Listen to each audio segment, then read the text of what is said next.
There has never been a better way to immerse your audience in your film or game than through the use of sound. One thing you have to ask yourself when starting a new project as a sound designer is, what is the overall theme of your project? Is your film based in a forest? Alright, now ask yourself, what kind of forest? What are the animals that live in this forest? Is it a carnivorous forest? A deciduous forest? What about a tropical forest? Is there a waterfall nearby? Or maybe a lake? Where is that lake located? What time of day is it? All of these details help paint a sonic picture, and when done correctly, can take your visuals to the next level. This might sound weird, but one of the first things I do when I play a new video game is I turn off the music track and just listen to the atmospheres and subtle sounds that make up the world. If you're really interested in sound for media, this is one very quick way to learn all of the subtleties that go on within these game soundtracks. From the city streets of Spider-Man 4, to the towns in The Witcher, or the wide, vast soundscapes of Death Stranding. A typical soundtrack for any production is made up of 5 elements: the dialogue, the music, the sound effects, the Foley, and the ambience. All of these elements are super important to the production, and each serve their own purpose in creating that immersive feeling that you're searching for. For this video, we're really going to be focusing on the ambience and sound effects, as we are going to be looking at creating detailed ambience beds. Before we start, let us quickly define the differences between a sound effect and an ambient effect. There are some overlap between these categories, and they can be hard to determine what is what when you're first starting out. Ambient effects are usually static effects like wind, traffic, flowing water, trees, and room tones. These are effects that are not tied to any specific object. Sound effects, in simple terms, are things that are just tied to a specific object and are panable.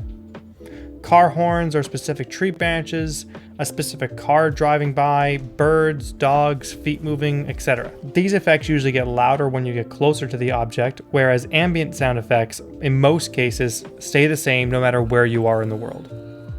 You can have a lot of overlap in these categories, but if you keep in mind that ambiences are static and really shouldn't move in volume, and sound effects are tied to objects, you should really get the hang of this fairly quickly. Now, let's start building an atmosphere using this clip from The Witcher. I start by observing the atmosphere without touching my sound effects library.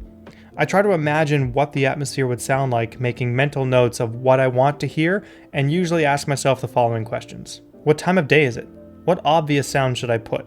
What are other sounds that I can add? What time period am I in? What temperature is it out? What creatures or wildlife live in this area? I'm going to play this clip a few times, and let's see what you can come up with.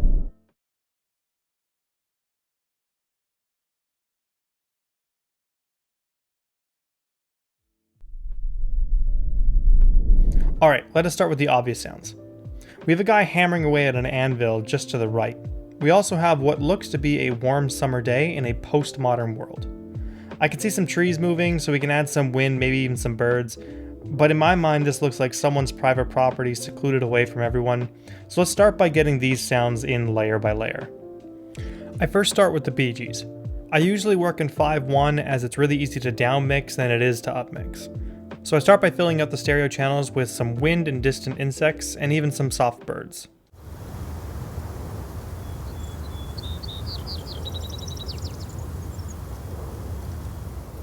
Then I filled out the mono channels using some more mid-range wind sounds and some grass movement.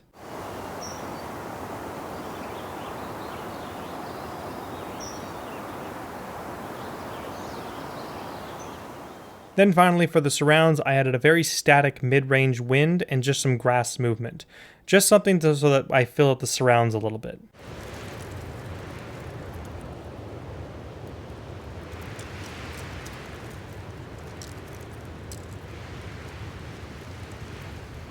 Altogether, we get an ambience bed that sounds like this.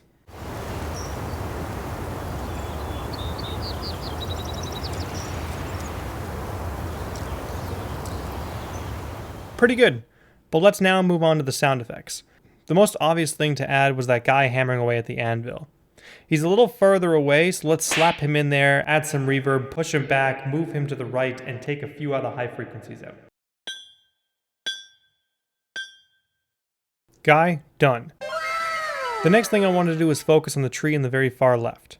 This tree takes up a few tracks. I've added a little bit of reverb on it and pan it mostly hard left.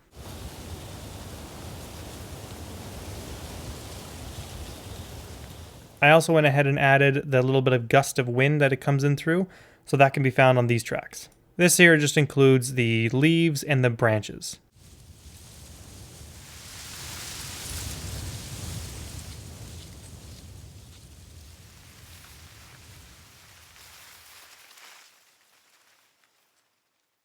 The tree on the right I also wanted to add a little bit of sound for, but because it was a little further back, I didn't go as detailed on it.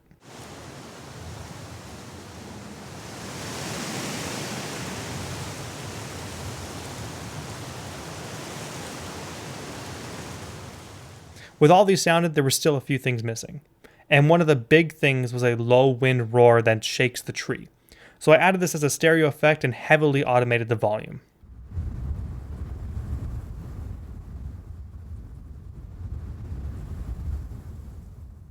This combined with the tree and the Bee Gees gives it that ultra realistic sound.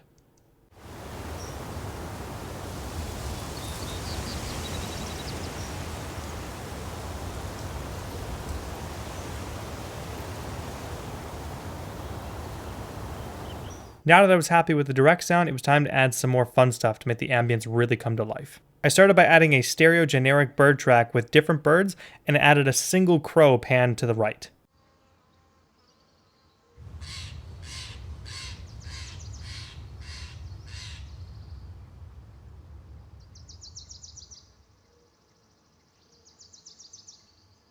The crow has a lot of reverb on it, and also it has a fair amount of delay to give it that sense of space. With all of this added, I still felt as if there was something missing. I wanted to convey how warm it was in this climate, and what a better way to do that than adding a grasshopper panned just a little bit to the mid-left. I can't stress this enough. Super subtle. You want to know it's there, but not really hear it. So let me just play that right now.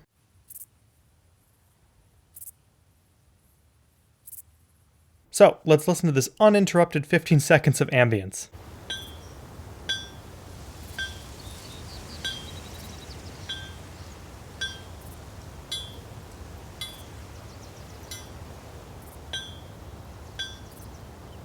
All of these tiny elements help sculpt a more immersive atmosphere, and when done correctly can really take your visuals to the next level. I hope this has helped you out, and if you have any questions, please feel free to leave a comment below, and if you like what you see, please consider hitting the subscribe button. I'll see you in the next video.